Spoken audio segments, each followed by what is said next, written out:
నమస్తే, Rocky media special ప్రోగ్రాంకి స్వాగతం. ఈరోజు విద్యా వ్యవస్థలో ఇంటర్మీడియట్కి ఎంత ప్రాధాన్యత ఉందో మనందరికీ తెలుసు.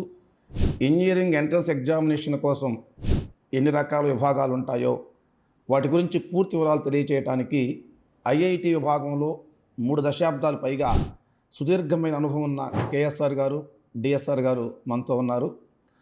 ప్రముఖ కార్పొరేట్ కళాశాలల్లో అనేక మంది విద్యార్థుల జాతీయ స్థాయి ర్యాంకులకు సజీవ సాక్ష్యాలు వీరిద్దరు. నరసరావుపేటలో విట్ ఐఐటి నీట్ అకాడమీ వ్యవస్థాపకులైన డిఎస్ఆర్ గారు, కేఎస్ఆర్ గారు అంటే కాకి సాంబశివరావు గారు, దోగ్పతి శ్రీనివాసరావు గారు జేఈఈ 2026 మెయిన్స్ సెషన్ 1 గురించి మన సందేహాలు నివృత్తి చేయడానికి సిద్ధంగా ఉన్నారు. సార్ నమస్తే. సార్ నమస్తే కోడి సార్. ముందుగా కేఎస్ఆర్ గారు, ఇంజనీరింగ్లో జాయిన్ అవ్వాలంటే సహజంగా ఎంసెట్ రాస్తారు. ఎంసెట్ కాకుండా జేఈఈ మెయిన్స్ ఎగ్జామ్ ఎందుకు రాయాలి? ఓకే, మంచి క్వశ్చన్ అడిగారు సార్. ఎంసెట్ ఎగ్జామ్ అనేది ఓన్లీ రాష్ట్ర స్థాయిలో జరిగే ఎగ్జామ్. అది మన స్టేట్లో ఉండే సుమారుగా 1 lakh సీట్స్ ఫిల్ చేయడానికి ఎంసెట్ ఎగ్జామ్ రాసి పిల్లలు అడ్మిషన్ తీసుకుంటూ ఉంటారు. ఈ ఎంసెట్ ద్వారా జాయిన్ అయ్యే స్టూడెంట్స్ మన రాష్ట్ర స్థాయిలో ఇంజనీరింగ్ కాలేజ్ జాయిన్ అవ్వడానికి మాత్రం అవకాశం ఉంటుంది. అదే జేఈఈ మెయిన్స్ రాయటం వల్ల నేషనల్ స్థాయిలో అంటే జాతీయ స్థాయిలో ఉండే టాప్ ఇన్స్టిట్యూట్స్ ఐఐటీస్ కానీ, ఎన్ఐటీస్, ట్రిపుల్ ఐటీస్, జిఎఫ్టీస్ వీటన్నిటి అడ్మిషన్స్ కావాలి అంటే జేఈఈ మెయిన్స్ ఎగ్జామ్ కంపల్సరీగా రాయాలి. జేఈఈ మెయిన్స్ ఎగ్జామ్ రాస్తేనే ఈ స్థాయిలో, దేశ స్థాయిలో, జాతీయ స్థాయిలో అంటే మంచి ఇన్స్టిట్యూట్స్లో జాయిన్ అవ్వాలి అంటే జేఈఈ మెయిన్స్ ఎగ్జామ్ ద్వారానే అడ్మిషన్స్ పొందాలి. ఎంసెట్ ద్వారా అయితే ఓన్లీ రాష్ట్ర స్థాయిలో ఉంటుంది. దీనికి మేజర్ డిఫరెన్సెస్ సార్. అది సార్ కేఎస్ఆర్ గారు, JEE mains exams okay, JEE mains advance exam రాయడానికి అర్హత ఎవరికి ఉంటుంది? జనరల్గా జేఈఈ మెయిన్స్ ఎగ్జామ్ సుమారుగా 14 లక్షల మంది రాస్తున్నారు. ఈ సంవత్సరం 2026కి సంబంధించి సుమారుగా 14 లక్షల మంది రాస్తున్నారు. ఈ 14 lakhsలో ఓన్లీ 2,50,000 మంది వరకు మాత్రమే గవర్నమెంట్ సెలెక్ట్ చేస్తుంది. ఆ 2,50,000 స్టూడెంట్స్ని సెలెక్ట్ చేసినప్పుడు డిఫరెంట్ కేటగిరీస్లో పిల్లల్ని సెలెక్ట్ చేస్తూ ఉంటారు. ఆ 2,50,000 మందిలో ఉంటేనే మనం జేఈఈ అడ్వాన్స్ ఎగ్జామ్ రాయడానికి ఎలిజిబుల్ అవుతారు. జేఈఈ మెయిన్స్ అడ్వాన్స్ ఎగ్జామ్ రాయాలంటే 2.5 లక్షల లోపు మాత్రమే ర్యాంక్ వచ్చి ఉండాలి వాళ్ళకి, అంతేనా? జేఈఈ మెయిన్స్లో వాళ్ళకు మాత్రమే జేఈఈ అవకాశం ఉంటుంది. ఓకే. సార్ డిఎస్ఆర్ గారు, మీరు ఐఐటి ప్రోగ్రామ్ డిజైనర్గా అనేక కార్పొరేట్ కాలేజీలో పనిచేశారు.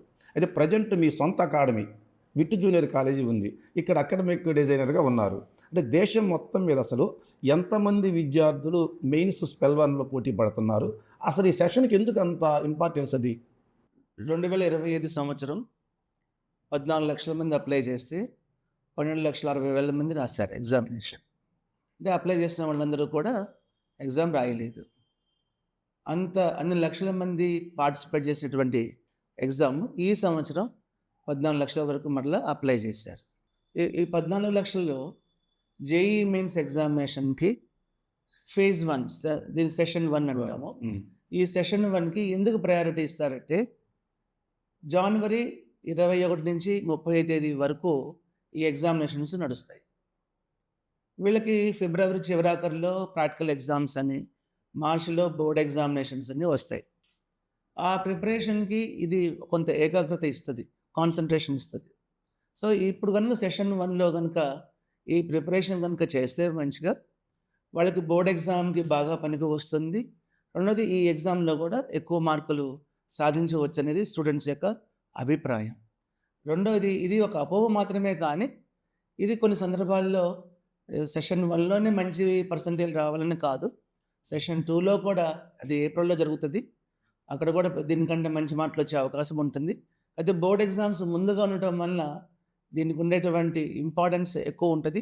స్టూడెంట్స్కి రెండింటికి కూడా ప్రిపరేషన్ చేసినట్లుగా ఉంటుందని రాస్తారు. ఎక్కువ మంది ఎగ్జామినేషన్ రాస్తారు. రెండోది, మొదటిసారి రాసినప్పుడు కొన్ని ఎక్కడ మిస్టేక్స్ చేసామో ఈ ఎర్రర్స్ అన్ని బయటపడతాయి. కాబట్టి రెండో ఎగ్జామ్కి వెళ్ళేటప్పుడు ఇవన్నీ కూడా రెక్టిఫై చేసుకొని వెళ్ళడానికి అవకాశం ఉంటుంది కనుక ఎక్కువ మంది రాయడానికి ఇష్టపడతారు. సెషన్ 1లో మంచి ర్యాంకులు, మంచి పర్సంటేజ్ వచ్చిన వాళ్ళు ఉన్నారు. సెషన్ 2లో కూడా మంచి పర్సంటేజ్ తీసుకొచ్చిన వాళ్ళు ఉన్నారు. సెషన్ 1లోనే మంచి పర్సంటేజ్ అనేది ఎక్కువ మందికి రావడానికి అవకాశం ఉంటుంది. ఒకవేళ సెషన్ 1లో మంచి పర్సంటేజ్ కనుక వస్తే సెషన్ 2లో ఇంకా కొద్ది కాన్ఫిడెన్స్ పెరిగి ఇంకా మంచి పర్సంటేజ్ కోసం స్టూడెంట్ ప్రయత్నం చేసే అవకాశం ఉంటుంది. అందుకని సెషన్ 1కి ఎక్కువ మంది స్టూడెంట్స్ రాయటం వల్ల బోర్డ్ ఎగ్జామ్కి ఉపయోగపడుతుంది. అదేవిధంగా సెషన్ 2లో సెషన్ 1 యొక్క నెగటివ్స్ని రెక్టిఫై చేసి సెషన్ 2 ఇంకా మంచి తీసుకొచ్చుకున్న మంచి పర్సంటేజ్ తెచ్చేటువంటి అవకాశం ఉంటుంది. కాబట్టి సెషన్ 1 ఎక్కువ మంది రాస్తారని. సార్, జాతీయ స్థాయిలో ప్రతిష్టాత్మక విద్యా సంస్థలు నిట్ ఉంది, త్రిబుల్ ఐటీ ఉంది, ఇవే ఎక్కువ మంది తెలుసు. అసలు ఇవి ఎక్కడ ఉన్నాయి? వీటితో పాటు గవర్నమెంట్ అధీనంలో ఉన్నటువంటి ఇతర ఇంజనీరింగ్ కాలేజీలు ప్రముఖమైనవి ఏమున్నాయి? ఎంపీసీ చదివేటువంటి ప్రతి విద్యార్థికి కూడా బీటెక్ చేయాలనేటువంటిది ఒక కోరిక ఉంటుంది. దీనిలో రాష్ట్ర జాతీయ స్థాయిలో ఐఐటీలు అనేటువంటిది ప్రథమ స్థానం ఇస్తారు. అలాంటి ఐఐటీలు 23 వరకు ఉన్నాయి ఇండియా మొత్తం మీద. ఒక్కొక్క రాష్ట్రానికి ఒక్కొక్క ఐఐటి అనేది గవర్నమెంట్ ఈ రోజున ఏర్పాటు చేసినది. ఈ 23 ఐఐటీలు ప్రతి రాష్ట్రంలో కూడా ఉన్నది. ఉదాహరణకి ఆంధ్రప్రదేశ్లో తిరుపతిలో ఉన్నది, తమిళనాడులో చెన్నైలో ఉన్నది, అదేవిధంగా కేరళలో తిరువనంతపురంలో, అలానే ఢిల్లీలో ఉన్నది, లక్నో, కలకత్తా, ఖరగ్పూర్, అదేవిధంగా బాంబే. ప్రతి రాష్ట్రానికి ఒక ఐఐటి అనేది ఉన్నది. ఈ వీటి మొత్తం మీద సుమారుగా 18,160 సీట్స్ ఉన్నాయి. ఓకే, ఐఐటీల్లో. IIT. ఓకే. ఇది ప్రపంచంలోనే నెంబర్ 3 ఉన్నటువంటి ప్రఖ్యాత సంస్థలు ఐఐటీలని. తర్వాత జేఈ మెయిన్స్ ద్వారా ఎన్ఐటీలో కానీ ట్రిపుల్ ఐటీ కానీ government funded technical institutes GFTI అంటుంటాము, వీటిల్లో సీట్స్ తీసుకొచ్చుకోవచ్చు. ఎన్ఐటీలు కూడా government, central government, state government జాయింట్గా కొన్ని చోట్ల ఏర్పరుస్తాయి, కొన్ని చోట్ల సెంట్రల్ గవర్నమెంటే ఏర్పరుస్తుంది. అది కూడా ప్రతి రాష్ట్రానికి ఒక ఎన్ఐటీ ఇస్తారు. అవి సుమారుగా 31 ఎన్ఐటీలు ఉన్నాయి. ఈ 31 ఎన్ఐటీల మీద 25,000 పైగా సీట్స్ లభ్యమవుతున్నాయి. ఎన్ఐటీల మీద 25,000 మంది, త్రిబుల్ ఐటీల మీద ఒక 17,000. ఐఐటీల మీద 18,000. ఐఐటీల మీద. Okay, okay. ఇవి కాకుండా గవర్నమెంట్ అండర్లో ఉన్నవి కొన్ని, గవర్నమెంట్ ప్రైవేట్ భాగస్వామితో ఉన్నటువంటి ఇంకా కొన్ని కలుపుకొని triple ITs, Indian institute of information technology అంటారు. అలాంటివి సుమారుగా ఒక 26 దాకా ఉన్నాయి. ఉదాహరణకి ట్రిపుల్ ఐటీ హైదరాబాద్, అది గవర్నమెంట్ ప్రైవేట్ భాగస్వామ్యంతో ఉన్నటువంటి సంస్థ. ఆంధ్రప్రదేశ్లో కర్నూలు, అది గవర్నమెంట్ భాగస్వామ్య సంస్థ. అదేవిధంగా triple IT Sri City government private భాగస్వామ్యంతో ఉన్నటువంటి సంస్థ. అలాంటివి ట్రిపుల్ ఐటీలో సుమారుగా 26 వరకు ఉన్నాయి. అక్కడ 10,000 వరకు సీట్లు ఉన్నాయి. దానిలో సీట్ తెచ్చుకోవాలన్నా కూడా ఈ జేఈ మెయిన్స్ అనేటువంటిది రాయాలి. ఇది కాకుండా చాలామంది విద్యార్థులకు తెలియనటువంటి విషయం ఏంటంటే గవర్నమెంట్ ఫండ్తో నడిచేటువంటి కొన్ని ఇన్స్టిట్యూషన్స్ ఉన్నాయి. గవర్నమెంట్ ఫండెడ్ టెక్నికల్ ఇన్స్టిట్యూట్స్ అంటాం. సుమారుగా ఇండియా మొత్తం మీద ఒక 40కి పైగా ఉన్నాయి. ఈ 40కి పైగా వాటిల్లో 10,000 పైగా సీట్స్ లభ్యమవుతున్నాయి. ఉదాహరణకి సెంట్రల్ యూనివర్సిటీ హైదరాబాద్లో మనం సీట్ తెచ్చుకోవాలి అంటే ఈ జేఈ మెయిన్స్ రాయాలి. అది జిఎఫ్టిఐ కిందకే వస్తుంది. అదేవిధంగా జేఎన్యూ ఢిల్లీలో మనం ఇలాంటి ఇంజనీరింగ్ కోర్సెస్ చేయాలి అంటే ఈ జేఈ మెయిన్స్ రాయాలి, ఢిల్లీ యూనివర్సిటీ. అదేవిధంగా ఇంకా ఇలాంటివి చాలా సంస్థలు దేశం మొత్తం, అస్సాం యూనివర్సిటీ అని, పంజాబ్ యూనివర్సిటీ అని, ఇవన్నీ కూడా చాలామంది స్టూడెంట్స్కి తెలియనటువంటివి, గవర్నమెంట్తో ఫండెడ్తో నడిచేటువంటివి. వీటికి జేఈ మెయిన్స్ రాయాలి. అదేవిధంగా ఢిల్లీలో నేషనల్ ఫోరెన్సిక్ ఇన్స్టిట్యూట్ అనేది ఒకటి ఉన్నది, అది కూడా ఈ జిఎఫ్టిఐ కిందకే వస్తుంది. సుమారు 10,000 సీట్స్ ఉన్నాయి. ఈ 10,000 సీట్స్కి ఈ జేఈ మెయిన్స్ ద్వారా సీట్స్ నింపుతారు. సార్, కేఎస్ఆర్ గారు, చాలామంది విద్యావంతులకి తెలియదు, నాకు కూడా ఒక డౌట్ ఉంది. అసలు జేఈ మెయిన్స్లో పర్సంటేజ్ అసలు ఏ విధంగా లెక్కిస్తారు? అది ఓకే, మంచి క్వశ్చన్ అండి. ఇప్పుడు స్టేట్ కాదు, ఈవెన్ కంట్రీలో కూడా పర్సంటేజ్కి చాలా డిఫరెన్స్ ఉంది. అసలు పర్సంటైల్ అంటే ఏంటి, పర్సంటేజ్ అంటే ఏంటి? పర్సంటైల్ ఇప్పుడు మీకు పర్సంటైల్ గురించి డీటెయిల్డ్గా చెప్తాను. సపోజ్ జేఈ మెయిన్స్ ఈ సంవత్సరం 14 లక్షల మంది రాస్తున్నారు సార్. 14 లక్షల మంది రాస్తున్నారు. 10 సెషన్స్ అంటే మనకు 5 days ఎగ్జామ్ జరిగితే మార్నింగ్ సెషన్ ఒకటి, ఈవినింగ్ సెషన్ ఒకటి, అట్లా ఓవరాల్గా 10 సెషన్స్. 14 లక్షల్ని ఈ 10 సెషన్స్లో సుమారుగా 1,40,000 మెంబర్స్ని అలాట్ చేస్తారు అనుకుందాం. 140 మెంబర్స్ ఒక్కో సెషన్లో రాస్తున్నారు. ఫర్ ఎగ్జాంపుల్ ఒక స్టూడెంట్ ఎగ్జామ్ కండక్ట్ చేస్తే 300 స్కోర్ అనుకోండి. అవుట్ ఆఫ్ 300 అబ్బాయికి 192 మార్క్స్ వచ్చినాయి. ఇప్పుడు పర్సంటేజ్ ఎట్లా క్యాలిక్యులేట్ చేస్తారు అంటే 192 అంతకంటే తక్కువ వచ్చిన క్యాండిడేట్స్ ఎంతమంది ఉన్నారు, అంటే 192 మార్క్స్ అంతకంటే తక్కువ వచ్చిన క్యాండిడేట్స్ ఎంతమంది ఉన్నారు. సపోజ్ ఒక 40,000 మెంబర్స్ ఉన్నారు for example. So 40,000 by 1,40,000 into 100 we get percentage. అది పర్సంటేజ్ క్యాలిక్యులేట్ చేస్తారు. ఆ విధంగా క్యాలిక్యులేట్ చేయడం వల్ల దాన్ని నార్మలైజేషన్ అంటారు. పేపర్ ఎంత టఫ్గా ఉన్నా ఎంత ఈజీగా ఉన్నా పేపర్ టఫ్గా వచ్చింది, మార్క్స్ తక్కువ వస్తాయి. ఈ బాబుకి ఇందాక 192 అనుకున్నాం, సపోజ్ 112 మార్క్స్ వచ్చినాయి. 112 అంతకంటే తక్కువ ఉండే క్యాండిడేట్స్కి కూడా పేపర్ టఫ్గానే ఉంటుంది కాబట్టి మనకు అసలు ఇబ్బంది ఉండదు. 112 లోపు క్యాండిడేట్స్ ఎంతమంది ఉన్నారు, సపోజ్ 35,000 మందే ఉన్నారు. సో 35,000 బై 1,40,000 ఇంటూ 100 వేస్తే మనకు పర్సంటేజ్ వస్తున్నాయి. అట్లా పర్సంటేజ్ క్యాలిక్యులేట్ చేస్తారు. అదేవిధంగా ఇంకో పాయింట్ ఏంటంటే ఫస్ట్ సెషన్లో వచ్చిన పర్సంటైల్ సపోజ్ 97.4 అనుకోండి. 97.4 ఫస్ట్ సెషన్లో వచ్చిన పర్సంటైల్.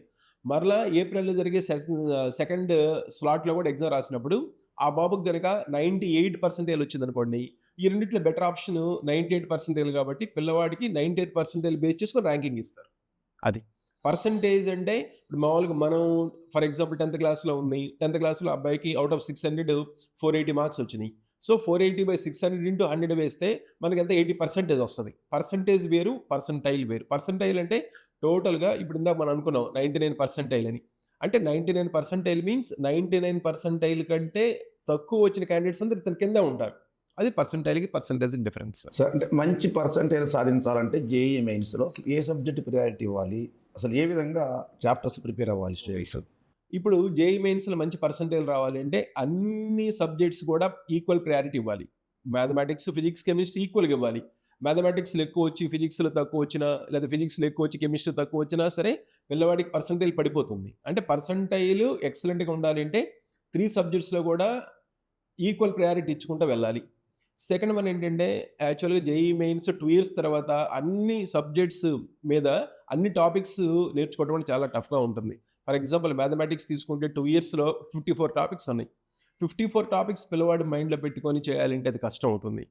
అదేవిధంగా మ్యాథమెటిక్స్లో ఇంపార్టెంట్ టాపిక్స్ ఏంటంటే ఫస్ట్ వన్ క్యాలిక్యులస్ జాగ్రత్త చేస్తే కనుక ఆల్మోస్ట్ 40% మన స్కోర్ చేయొచ్చు. అదేవిధంగా జామెట్రీ 30%, ఆల్జిబ్రా 30%. ఇది యాక్చువల్గా వచ్చే క్వశ్చన్స్. వీటిలో కూడా క్యాలిక్యులస్లో కూడా మనకి most important definite integrals, differential equations అది క్యాలిక్యులస్లో తీసుకోవాలి. ఆ టాపిక్స్ ఎక్కువ కాన్సన్ట్రేషన్ చేయాలి. అదేవిధంగా 3D geometry very very important. 3D geometry, vectors వాటి మీద కాన్సన్ట్రేషన్ చేయాలి. అదేవిధంగా functions, probability, permutations and combinations ఆల్జిబ్రాలో కాన్సన్ట్రేషన్ చేయాలి. అదేవిధంగా ఆల్జిబ్రాలో కూడా ఇంకొకటి ఏంటంటే బైనామిల్ థియరమ్ చాలా ఇంపార్టెంట్ టాపిక్. ఆ టాపిక్ మీద ఎక్కువ కాన్సన్ట్రేషన్ చేస్తే మనకి ఇబ్బంది లేకుండా ఉంటుంది. ఇవి మ్యాథమెటిక్స్ పరంగా. అదే ఫిజిక్స్ పరంగా తీసుకుంటే మోడర్న్ ఫిజిక్స్ కానీ, మ్యాగ్నెటిజం కానీ, ఎలక్ట్రిసిటీ కానీ ఇవి ఇంపార్టెంట్ టాపిక్స్. కెమిస్ట్రీ తీసుకుంటే organic chemistry, general organic chemistry కానీ, అదేవిధంగా థర్మోడైనమిక్స్ కానీ, ఇనార్గానిక్ కెమిస్ట్రీ కానీ, ఈక్విలిబ్రియం కానీ, ఇవన్నీ కెమికల్ బాండింగ్ కానీ ఇవన్నీ ఇంపార్టెంట్ టాపిక్స్. వీటి మీద కనుక కాన్సన్ట్రేషన్ చేస్తే పిల్లలకి మంచి స్కోర్ చేయడానికి అవకాశం ఉంటుంది. సార్ డిఎస్ఆర్ గారు కేఎస్ఆర్ గారు చెప్పిన తర్వాత నాకు కొన్ని డౌట్స్ ఉన్నాయి. ఒకటేమంటే మెయిన్స్ పర్సెంటేజ్తో ఏవైనా ఇంజనీరింగ్ కాలేజీలో అడ్మిషన్స్ ఇస్తున్నాయా అసలు? రెండవది ఏమంటే మెయిన్స్ ప్రిపరేషను ప్రైవేట్ విద్యా సంస్థల్లో ప్రవేశ పరీక్షలకు ఏమైనా ఉపయోగపడుతుందా? ఫస్ట్ క్వశ్చన్, కొన్ని విద్యా సంస్థలు జేఈ మెయిన్స్ని బేస్ చేసుకొని అడ్మిషన్స్ ఇస్తున్నాయి.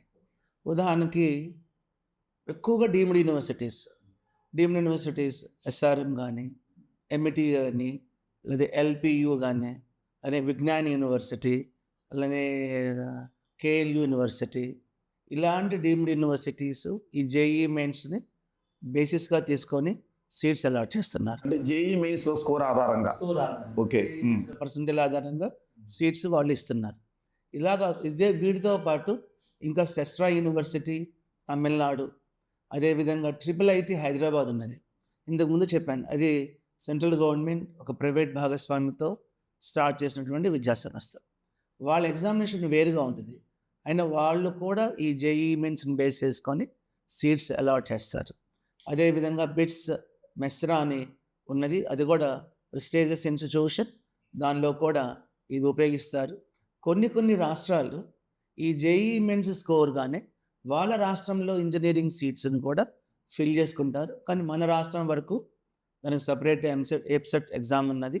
ఇక్కడ ఉన్నటువంటి డీమ్డ్ యూనివర్సిటీస్ దీన్ని బేస్ చేసుకొని సీట్స్ అనేవి ఇస్తున్నారనమాట.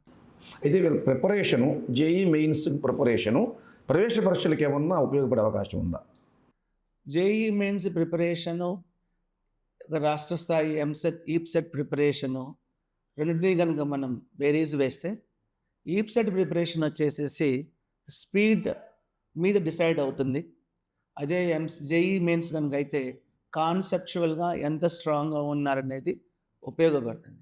బట్ ఈ కాన్సెప్ట్స్ స్పీడ్గా చేసేటువంటి స్టూడెంట్కి హెల్ప్ అవుతుంది కాబట్టి డెఫినెట్గా వాళ్ళకి ప్రయోజనమే ఉంటుంది కానీ నష్టమైతే చేయదు. కనుక జేఈ మెయిన్స్ ఎంత స్ట్రాంగ్గా ప్రిపరేషన్ చేస్తే ఈప్సెట్ అంటే రాష్ట్ర స్థాయి ఎగ్జామినేషన్లో ఆ ఎగ్జామ్ ప్రిపరేషన్కి అంత బెనిఫిట్ అవుతుంది. దాంతోపాటు ఏమైనా డీమ్డ్ యూనివర్సిటీస్ కండక్ట్ చేసే ఎగ్జామినేషన్స్ కూడా ఈ ప్రిపరేషన్ చాలా కావాల్సిన దానికన్నా ఎక్కువగా ఉపయోగపడుతుంది. కనుక మెయిన్స్ ప్రిపరేషన్ చేయటం స్టూడెంట్కి లాభదాయకం.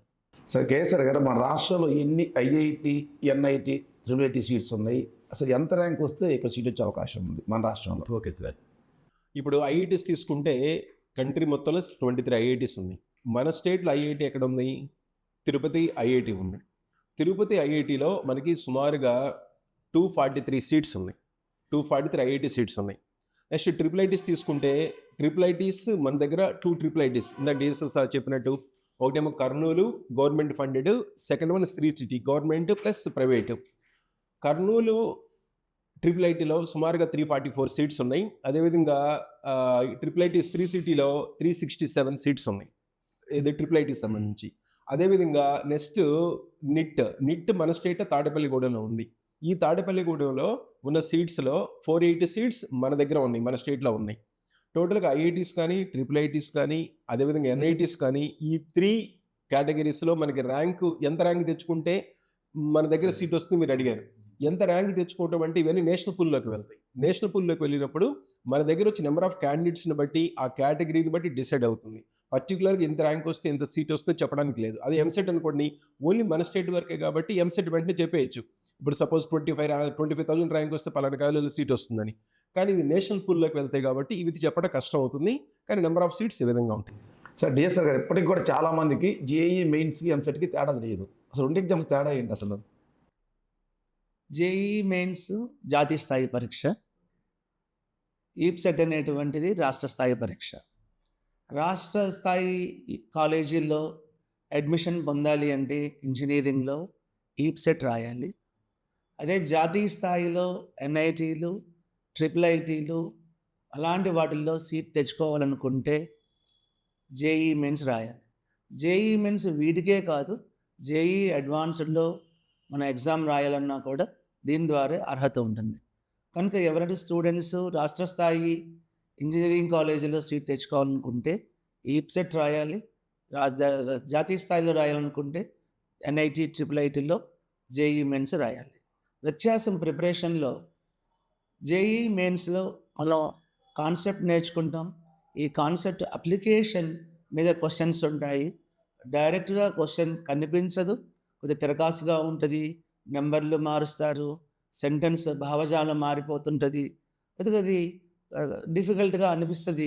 అదే ఈప్సెట్ అనగలే మనం చదివిన సబ్జెక్ట్లో మన స్పీడ్ని చెక్ చేస్తూ ఒక ఫార్ములా, ఆ సూత్రాన్ని అప్లై చేయటం, దానిలో సబ్స్టిట్యూషన్ చేయటం, అది కరెక్ట్గా చేస్తున్నారు లేదని చూడటం, ఇలాంటిది ఎగ్జామినేషన్లో తేడా కొద్దిగా ఉంటుంది. కానీ బట్ రాష్ట్ర స్థాయి దానికి ఎంసెట్, జీప్సెట్, జాతీయ స్థాయి దానికి జేఈ మెయిన్స్ ఎగ్జామ్ రాయాలి.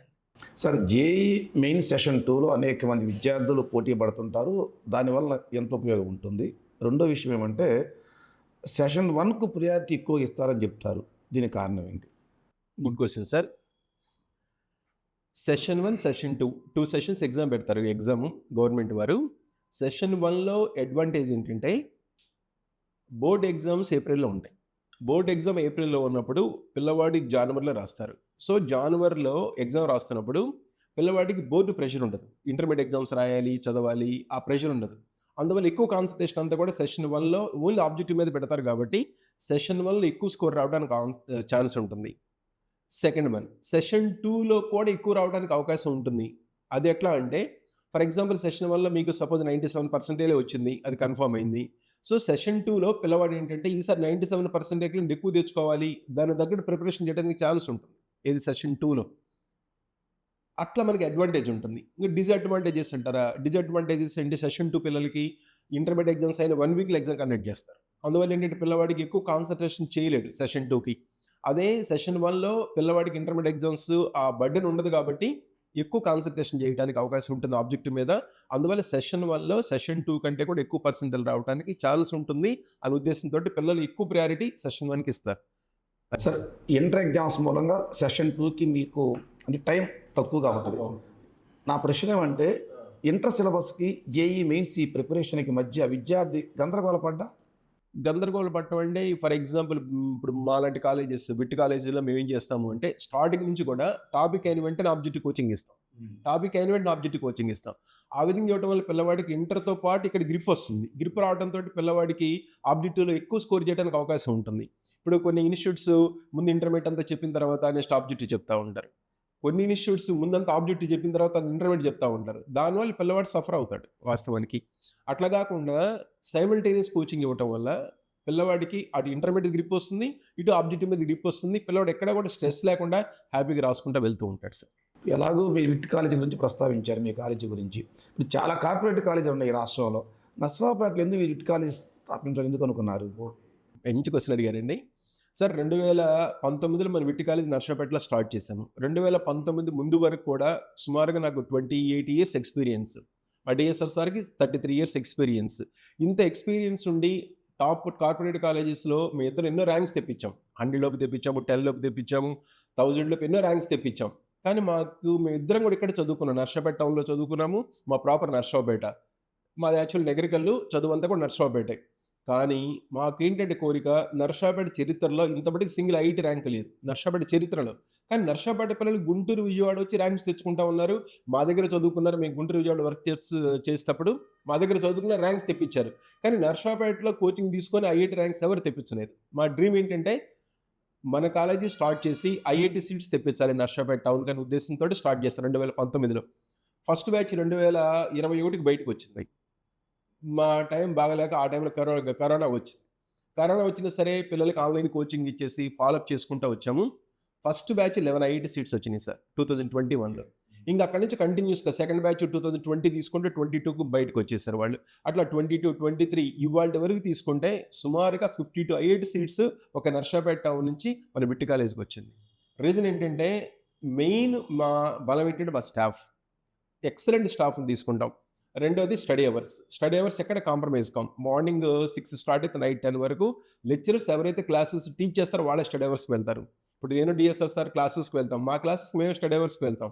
అట్లా స్టడీ అవర్స్కి వెళ్ళబెట్టి వాళ్ళ డౌట్స్ అన్ని క్లారిఫై చేయబట్టి వాళ్ళు ఇన్ని ఐఐటి సీట్స్ వస్తూ ఉన్నాయి. అదేవిధంగా జేఈ మెయిన్స్ అయితే నెంబర్ ఆఫ్ క్యాండిడేట్స్ క్వాలిఫై అవుతూ ఉంటారు. ఎంసెట్లో కూడా ఆల్మోస్ట్ 10,000 లోపు ఇన్ని ఎంసెట్ సీట్స్ అంటే ఎవ్రీ ఇయర్ కూడా 10,000 లోపు ఒక 85 to 100 ఎంసెట్లో సీట్స్, టాప్ సీట్స్ ఇవన్నీ మేము సాధించగలుగుతున్నాము అంటే మా స్టాఫ్ ప్లస్ మా దగ్గర ప్రోగ్రామింగ్ ఇవన్నీ దృష్టిలో పెట్టుకొని ఇన్ని కార్పొరేటెడ్ కాలేజెస్ ఉన్నా సరే మన విట్ కాలేజీకి ఇంతమంది స్టూడెంట్స్ సుమారు 4,000 మంది పిల్లలు మన దగ్గర చదువుతున్నారు అంటే మన దగ్గర ప్రోగ్రామ్ కానివ్వండి, ఆ వచ్చే ర్యాంక్స్ ఐఐటీలో కానీ, జేఈ మెయిన్స్లో కానీ, ఎంసెట్లో కానీ ఇన్ని ర్యాంక్స్ తెప్పించబట్టి ఇదంతా సాధ్యమవుతుంది. మాకు బ్యాక్ బోన్ ఏంటంటే మన దగ్గర ఉండే డిసిప్లిన్ ప్లస్ ప్రోగ్రామింగ్, ఈ రెండింటి వల్లే ఇంత సక్సెస్ అయ్యాము. భవిష్యత్తులో అదే కంటిన్యూ చేస్తాం సార్. దాని కొరకే మేము మా మైండ్లో ఏదైతే ఉందో మా కాలేజ్ ఎట్లా ఉంటే సక్సెస్ అవుతాము, ఇన్ని సంవత్సరాల ఎక్స్పీరియన్స్లో మా మైండ్లో ఏదైతే ఉందో అవన్నీ మన బిట్ కాలేజీలో ఇంప్లిమెంట్ చేయగలుగుతున్నాం కాబట్టి ఇంత సక్సెస్ అవుతున్నాం సార్. డిఎస్ఆర్ గారు 30 సంవత్సరాల సుదీర్ఘ అనుభవం ఉంది మీకు లెక్చరర్గా. సరే, కేఎస్ఆర్ గారు వారు మాకు చెప్పారు 4,000 మంది స్టూడెంట్స్ ఉన్నారు మీకు. ఇది స్టార్ట్ చేసేటప్పుడు ఒక రూరల్ ఏరియా బ్యాక్గ్రౌండ్లో ఇది స్టార్ట్ చేసే టైంలో ఊహించారా మీరు ఈ స్థాయికి వస్తామని? మేము నర్సరావుపేటలో 2019లో స్టార్ట్ చేసే ముందు ఇక్కడ వరకు ఇక్కడ ఒక మంచి కోచింగ్ సెంటర్ లేదు. ఒక మంచి టీం కనుక వస్తే ఇక్కడ ర్యాంకులు తీసుకురావచ్చు. మొదటి రోజు నుంచి కూడా నర్సరావుపేట నుంచి మంచి విద్యార్థులు వస్తున్నారు రాష్ట్ర స్థాయిలో, జాతీయ స్థాయిలో. సో ఒక మంచి టీంతో కనుక వస్తే మంచి ర్యాంకులు సాధించవచ్చు అన్నటువంటిది మా అభిప్రాయం. మేము నర్సరావుపేటలో పుట్టి పెరిగాను, ఇక్కడ చదువుకున్నాను. ఇక్కడ చదువుకొని ఇక్కడ నుంచి ఇంజనీరింగ్ కోసం విశాఖపట్నం వెళ్ళాము, తర్వాత ఢిల్లీ ఐఐటీలో రీసెర్చ్ అసోసియేట్గా చేశాను. తర్వాత ఈ ఫీల్డ్కి వచ్చి 34 సంవత్సరాలు అయిపోయింది. సో మాకు నమ్మకం ఖచ్చితంగా ఇక్కడ మేము సాధించగలమని చెప్పేసి నర్సరావుపేట పుట్టినందుకు ఇక్కడ మనం మంచి ర్యాంకులు ఇచ్చి నర్సరావుపేటని జాతీయ స్థాయిలో చూపించాలనే సంకల్పంతో స్టార్ట్ చేసాం. ఇది ఒకరిద్దరి వలన అయ్యేటువంటి పని కాదు. ఖచ్చితంగా ఒక టీం ఉండాలి, ఎక్కువ మంది మంచి మాస్టర్లు ఉండాలి, ప్రోగ్రామింగ్ ఉండాలి, దాని ఇంప్లిమెంటేషన్ ఉండాలి. మాకు ఉన్నటువంటి అనుభవంతో మేము ప్రోగ్రామ్ డిజైనర్స్ని కార్పొరేట్ కాలేజ్లో టాప్ ర్యాంక్స్ ప్రొడ్యూస్ చేసిన లెక్చరర్స్ని, తెలుగు రాష్ట్రాల్లో టాప్ 10లో ఉన్నటువంటి లెక్చరర్స్ని, మాకు ఆ నమ్మకం ఉన్నది. ఇక్కడ మనం స్టార్ట్ చేస్తే వస్తుంది అనేది. మేము స్టార్ట్ చేసినప్పుడు ఒక 900 మంది స్టూడెంట్స్తో మొదలైంది మా ప్రస్థానం. మా ఫస్ట్ ఇయర్ మేము పిల్లలతో మా టీచింగ్ స్టాఫ్ క్యాపబిలిటీ కానీ, ప్రోగ్రామింగ్ కానీ తెలిసి మా స్టూడెంట్స్ వాళ్ళ పేరెంట్స్కి చెప్పినటువంటి మంచి ఫీడ్బ్యాక్తో ప్రతి సంవత్సరం ఎక్కువ మంది విద్యార్థులు వస్తున్నారు, ఎక్కువ ర్యాంకులు వస్తున్నాయి. మేము ఎక్కడెక్కడ వెనక్కి తిరిగి చూడలేదు. మేము అనుకున్నది చాలా వరకు అచీవ్ చేయగలిగాము. కానీ మా కోరికల్లో ఒకటే, నర్సరావుపేటని జాతీయ స్థాయిలో ర్యాంకుల హబ్గా నిల్చోబెట్టాలని. దానికోసం కష్టపడుతున్నాం. 4-5 సంవత్సరాల్లో ఖచ్చితంగా అది చూపించగలని చెప్పి నమ్మకం మాకు ఉన్నది. పేరెంట్స్కి ఎంబీబీఎస్ పట్ల చాలా ఆసక్తి ఉంది, మా అబ్బాయి డాక్టర్ కావాలి అని. అంటే బైపీ స్టూడెంట్స్ విషయంలో మీ స్పెషల్ ఎఫర్ట్ ఏంటి? బైపీసీకి వచ్చేసరికల్లా ఇక్కడ విట్ కాలేజీలో మేము చేస్తున్నటువంటిది ఏంటంటే ఎన్సీఆర్టీ లైన్ టు లైన్ చేపిస్తాం. బయాలజీ తీసుకుంటే ప్రతిరోజు కనీసం 40 మల్టిపుల్ చాయిస్ క్వశ్చన్స్ చేయాలి. రెండవది NCERT line to line very important. ఇంకా బయాలజీ అలా రోజు ఒక 40 మినిమం మల్టిపుల్ చాయిస్ క్వశ్చన్స్ చేయాలని చేపిస్తుంటాం. రెండవది ఫిజిక్స్ బైపీసీ స్టూడెంట్స్కి కొద్దిగా హార్డ్గా ఫీల్ అయ్యేటువంటి సబ్జెక్ట్. దీన్ని న్యూమరికల్స్ యొక్క సబ్స్టిట్యూషన్, ఈ న్యూమరికల్స్ మీద వర్క్స్ అంటే ఒక ఫార్ములా దానిలో సబ్స్టిట్యూషన్ చేయటం, దాని యొక్క అప్లికేషన్ ఎలా చేయటం, దీని మీద స్పెషల్ కేర్ ఫిజిక్స్కి ఇస్తాం. అదేవిధంగా కెమిస్ట్రీ అయితే NCERT passages, paragraphs line by line చదివి దాన్ని వాళ్ళ నోట్స్ రాసుకున్న తర్వాత దానికి వాళ్ళకి మంచి మార్కులు రావడానికి నీటిలో అవకాశం ఉంటుంది. సో బయాలజీ పరంగా రోజుకు 40 క్వశ్చన్స్ మినిమం చదివించడం, ఫిజిక్స్ ప్రాబ్లమాటిక్ సాల్వింగ్ అనేటువంటిది నేర్పించడం మీద ప్రోగ్రామింగ్ ఉంటుంది. కెమిస్ట్రీ అనేటువంటిది ఎన్సీఆర్టీ ఎక్కువ ప్యాసేజెస్ మీద ఫోకస్ చేస్తాము. ఇవే కాకుండా weekly test, NEET pattern, unit test, grand test, ఈ గ్రాండ్ టెస్ట్లు పెట్టేటప్పుడు టోటల్ సిలబస్ మీద నేషనల్ లెవెల్ టెస్ట్లు కూడా కండక్ట్ చేస్తాము. సో ఈ ప్రిపరేషన్ వలన స్టూడెంట్స్ నీట్ స్కోర్కి దగ్గరగా వచ్చేటువంటి అవకాశము ఉంటుంది. కానీ ఇక్కడ ఇంకా స్టూడెంట్స్ నీట్కి సంబంధించినంత వరకు చేయాల్సినటువంటి వర్క్లో కొంత పేరెంట్స్ సపోర్ట్ కూడా అవసరపడుతుంది. పేరెంట్స్, టీచర్స్ ఉంటే ఈ నీట్లో కూడా ఎక్కువ ర్యాంకులు సాధించేటువంటి అవకాశం ఉంటుంది. ఇక్కడ ప్రోగ్రామ్ మాత్రం ఎన్సీఆర్టీ లైన్ బై లైన్, యాక్చువల్గా ఎన్సీఆర్టీని ఒక బైబిల్గా తీసుకొని దాన్ని మనం చేపిస్తుంటాము. అది స్టూడెంట్కి డెఫినెట్గా హెల్ప్ఫుల్గా ఉంటుంది. Thank you sir. JEE mains exam గురించి మా సందేహాలని నివృత్తి చేసినందుకు కేఎస్ఆర్ గారికి, డిఎస్ఆర్ గారికి రాకీ మీడియా పక్షాన హృదయపూర్వక ధన్యవాదాలు. థ్యాంక్ యూ నమస్తే సార్.